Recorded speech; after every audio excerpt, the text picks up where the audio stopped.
Hello and welcome back everyone to the video series dedicated show on CBS that has crowned its new champions. That's right, we have two new champions for the Challenge USA Season 2. Now, before we can talk about the champions, let's go over what happened in this episode, this final episode, episode 14 of the Challenge USA Season 2. And this episode is not wasting any time because we start off right at the starting line. We're in the middle of the field with our Elite 8, and TJ gives us the rundown of how these finals will be run. TJ lets us know that this final will be run over the course of 2 days, where the results of day 1 have an effect of how everybody starts day 2.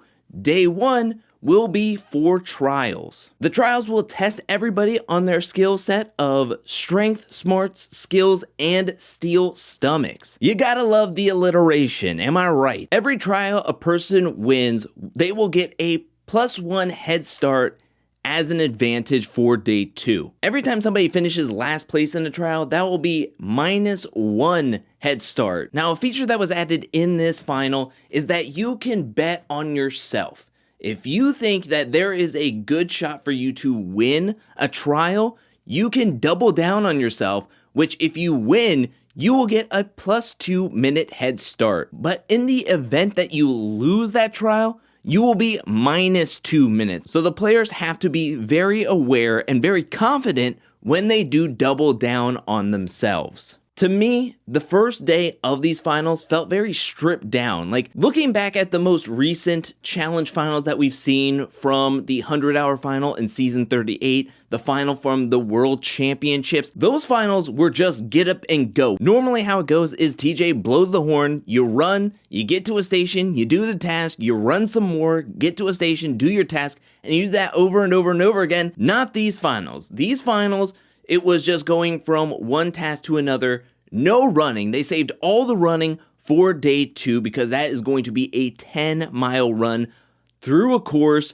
up a mountain, and it felt very intense. This day 1 did not feel as intense, but that's not to say that it wasn't difficult, because it was difficult, especially this first trial, which tested everybody's strength. Everybody was given a sled, they had to drag it up a hill, and on their way up the hill, there were boxes along the way. The first man and woman to transport all 4 of their boxes across the finish line up the hill will get the +1 advantage, where if you get last place, you get -1 head start disadvantage. Now, the only person to double down on themselves is Cory, and you know what? I don't hate it. I don't hate the idea that you feel confident, you want to get off to an early start, because if you lose this double down, there's more than likely you can probably pick up some momentum along the way. At least that's what you would hope. Now, the weight of these boxes were determined by the proportionate to everybody's body weight, so there was no advantage or disadvantage to anybody, because all the boxes didn't weigh the same for everyone. And we can tell right away because Cory is really struggling. At least in the beginning, him and Chris were kind of neck and neck. They had the same strategy.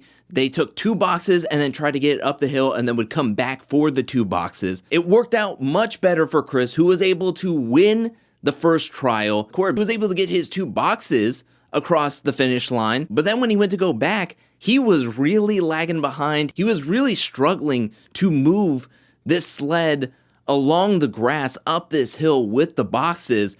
And Bananas was able to finish second for the men. Fessel was able to finish third for the men, leaving Cory in last place. And for the women, Michaela was able to beast this out, get number 1.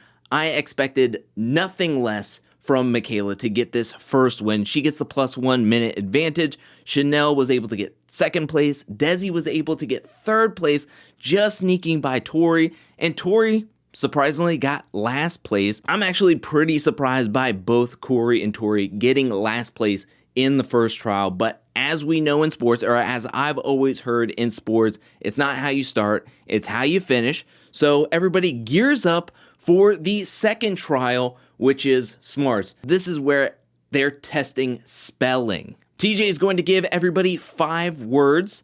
Every word that they spell correctly, you'll get +1 points. The man and woman with the most points after the 5 words will win. Now, I understand this moment and why you want to add it in, because it makes for a fun TV moment where people are spelling like third grade words wrong. And it does lead to a funny moment with Vengeance where Cory spells it like Venagance. But when it comes to the finals, I'm just not picturing a spelling bee. But here we are. Players are tasked with spelling the words like alliances, where everybody but Tori gets it wrong because she didn't know TJ made it plural. Word 2 was smoothing, where everybody but Chris and Cory got it wrong. Deceitful was next, and Tori and Cory got it wrong again. And then Vengeance, Bananas, Desi, and Tori were the only 3 to get it right, and everybody was able to spell ascending right. At least everybody ended the spelling portion on a high note. Bananas and Desi were able to win. Desi doubled down on this and got plus 2 minutes head start. Chris also doubled down, but he did not win. Good thing is he did not lose, because the 2 people that came in last place was Cory and Tori yet again. Next up is the skills portion, which is a unique puzzle. It's almost like a Connect 4 board, but you have to put in these puzzle pieces, and to solve the puzzle, you have to ensure that 4 colored squares aren't touching each other in any way. Horizontal, vertical, or diagonal. I've never seen this puzzle ever before in my life. Not on the challenge, not on any other TV show like Survivor or Big Brother. And so this was actually quite intriguing to me to see how it would be done. The double downs were Tori, Bananas, and Michaela. And it seemed like in no time flat, Tori and Fessel were able to put this one away, getting first place. Chanel was able to come in second place for the women, as Chris was able to get second place for the men. Chris was the first to get a check, and I thought he had it, but he was able to get second place. Both Bananas and Michaela were flirting with the -2 disadvantage, but luckily they were able to solve this puzzle in third place. And again, when it rains, it pours for Cory, because he finished this off last. Desi got a -1, but luckily she doubled down on the spelling portion right before this. So it came out to a net positive instead of a negative. So good for her, but Cory is really down in the dumps. He starts to get emotional because he hasn't been on the challenge since 2021. This was his first season back after a long hiatus. He plays a pretty flawless game getting to these finals, and now that he's in the finals, it just seems like he can't get his footing. And it's tough because it's all that emotion like that you've been holding in that's been just kind of churning inside you for the past months and weeks, and then all of a sudden it just has no other way but out when you're feeling this way. And it's not a great place to start mentally going into the final trial, which is Steel Stomach. There is a 4-course meal sitting in front of everybody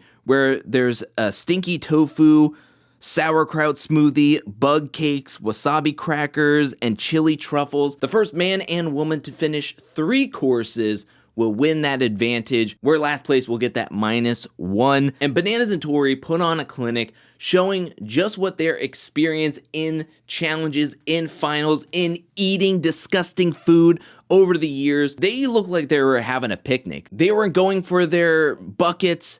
They weren't gagging. They weren't dry heaving. Cory and Bananas was able to put on a clinic, doing a great job.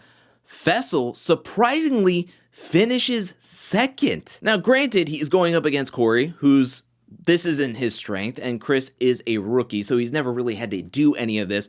But this is a huge step up from where we saw Fessel back in season 36, Double Agents. He really surprised me in this eating portion, finishing second for the men. Chris was able to finish third, meaning Cory finished last in every single point of these finals. And he's heading into day 2 of the finals with a 5-minute disadvantage. But like I mentioned for the women, Tori was able to finish first, Desi finishing second, and Michaela was able to edge out Chanel, finishing in third place, and Chanel finishes in last place. Day 1 ends with everybody going to the campsite, getting around the fire, having a good laugh, trying to make some happy memories, even though they feel tortured over everything that they went through in day 1. And everybody wakes up the next morning TJ tells everybody that it is a 10-mile run, traversing through a pathway and running up a mountain, where at the top of that mountain is the challenge flags and the finish line. That the first man and woman to get across that finish line and get to the top of the mountain will be crowned challenge champions. At certain points in this 10-mile run, there will be wrist stations. There's 3 total, and if you try these wrist stations, they can greatly benefit you by giving like shortcuts, or they could just be a huge waste of time. Bananas has the biggest head start out of everybody, getting a 2-minute head start. Next highest head start is Chris, Michaela, Tori, Fessel, and Desi, getting a 1-minute head start. Chanel has a -1 disadvantage, and Cory has to wait behind everybody for 5 minutes. But Cory is in much better spirits when it's just TJ and Cory back at the starting line for day 2. They're joking around. Cory has a big smile on his face, and he knows that anything could happen on this 10-mile run. Everybody is heading off. 1.25 miles into this 10-mile run is the first wrist station, which is axe throwing. If you can get one of your 5 axes to land on the target, you can take a shortcut. Everybody but 2 people can get the axe throwing done. You got Bananas, Chris, and Cory able to land an axe on their targets, getting to take the shortcut. Fessel misses. However, Fessel, in being frustrated with his performance in the axe throwing, grabs his rock and catches up with Bananas because he used the shortcut he wasn't allowed to use. Michaela, Desi, and Chanel were able to get this axe throwing done. Desi was very impressive, getting it in 1 throw. She looked like a professional, as Tori was trying to one-arm this thing, and she just wasn't getting the right trajectory, the right spin, the right power on it, and she missed out. There's added pressure because the last man and woman to risk station number 2 will be purged from these finals. Chris was able to get to station number 2 first, and there's only 2 scales. What this station you'll have to do is that you'll have to balance out the 2 sides of these rocks, and you can only measure once. As long as one of the sides doesn't hit the ground and they are somewhat balanced, you can take an ATV and drive it all the way to the basically the third station. Chris was the first one in, and he was the first one out. He put a couple of rocks in there, looked around, pulled the lever, and it looked pretty balanced. TJ said it was all good. He got in the ATV and headed off before anybody else showed up. Fessel actually was the second person to show up, but TJ said, "You went the wrong way, dude. You have to take a mile penalty, and you have to go back the way you came and then come back." This was a finals losing mistake. It wasn't math. It wasn't a puzzle.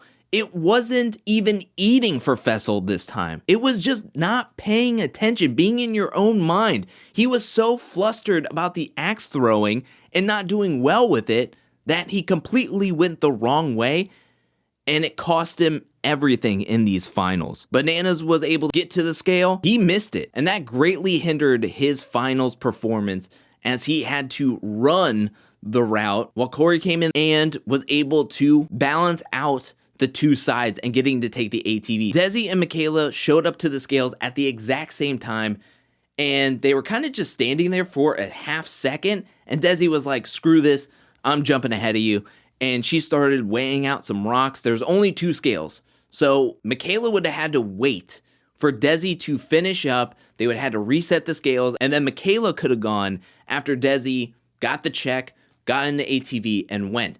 Instead, Michaela's like, "We're wasting a lot of time here." She just assumes that Desi will probably get this wrong. It's better to just keep moving. Michaela just decides to head off on the trail. Desi pulls this lever, and she got it right on the money. Desi has been so impressive in day 2 so far. She gets in the ATV and drives off, passes Michaela, passes Bananas. This is a huge advantage. And Chanel also is able to balance out the scales, gets in the ATV, and heads off. And Michaela, not even trying the scales, pretty much locked in her spot of getting 3rd place / kind of DQing. That's a huge question mark to me because we don't even really see Michaela pass the finish line at the end of the day. But we will get to that because for now, we see Tori and Fessel get purged from these finals, being the last two people to station number 2. Mile 7.8 of this 10-mile final is where the players had to do the third risk station. You could not bypass this station.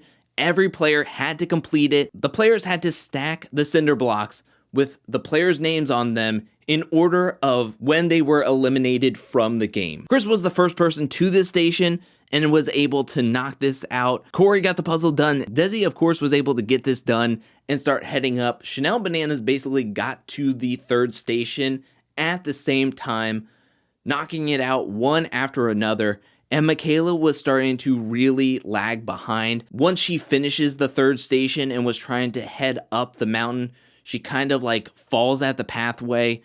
Medics come to check her out. They give her some food. They're checking her vitals. And they pretty much deem her unable to go any further. It is no surprise that Chris was the first person up the mountain to greet TJ, and TJ told him that he is indeed a challenge champion. I don't know if there is a word to describe how Chris was feeling in that moment. I mean, we've heard him talk about what people have said about his Survivor season, that he didn't deserve his win and all this stuff. And the way this season went for him, where he had to fight and claw his way through the whole daggone game, he makes it into the finals to be able to win. Cory finished this second for the men, but second overall. And I'm very impressed with Cory in these finals, never giving up. I mean, he had a tough day 1, but to come out in day 2 and be able to finish second overall is really, really impressive. And Desi was able to finish third overall. But first, for the women, Desi finally gets her redemption after what happened in USA Season 1 finals, being DQ'd because of Enzo and feeling like your opportunity was taken from you. It wasn't even anything you did. It was just because she was partnered up with somebody who couldn't swim and wasn't confident of swimming. It was really unfair, but she came back for season 2 and she was able to do the dang thing, getting her redemption. And then Bananas was able to finish 4th overall, but 3rd for the men. And Chanel was able to finish 2nd for the women and 5th overall. I have to say that the 2 winners that we got with Desi and Chris, much deserved, especially for how they played in these finals. And I know I would have loved to seen like Cory and Michaela win, but Chris and Desi deserves it. They did a fantastic job over the season. And again, a second USA season where the 2 winners are from Survivor. I thought that this was a really uplifting ending to a really good season. Again, these finals were very different than what we're used to in the modern era of the challenge, but I felt it worked. It went with this kind of season. I don't know if it would work in like the main season or how I would feel if this was in the main season, but I thought it worked well for the USA spinoff. And at the end of the day, I think we have 2 very deserving winners. I'm still pretty shocked that Bananas came in 3rd place and Fessel and Tori were completely purged from the finals. I just thought that at the end of the day, at least Tori was going to be walking across that finish line. Even if it wasn't first place, both her and Fessel were eliminated, which is kind of shocking, but just goes to prove how tough the competition was in these finals. But yeah, a good ending to a good season, but that is it for these finals. That is it for the Challenge USA Season 2. But now I turn it over to you. What'd you think about these finals? Let me know down in the comment section below. What'd you think about day 1 being just the 4 tasks? What'd you think about day 2 and that 10-mile run? What'd you think about everybody's performance? Did anybody surprise you in a good or bad way? Let me know down in the comment section below. And what'd you think about this season overall? Did you think that this was a relatively good season? Would you like to see a USA Season 3? Let me know anything and everything down in the comment section below. And I want to give a special shout out thank you to everyone who supports me over at patreon.com/angelcakevids. Thank you for your support. Thank you for your generosity. Thank you. And thank you to everyone who is watching this video up to this point, and thank you to everyone who joined me along this season's journey. I had a great time going over this season, watching this season. It was so much fun covering and seeing everybody's comments in the comment section each and every week. But that is it for USA Season 2. I hope everybody has a great rest of the day. I'll be back really soon with more challenge content, more content in general. But until then, peace.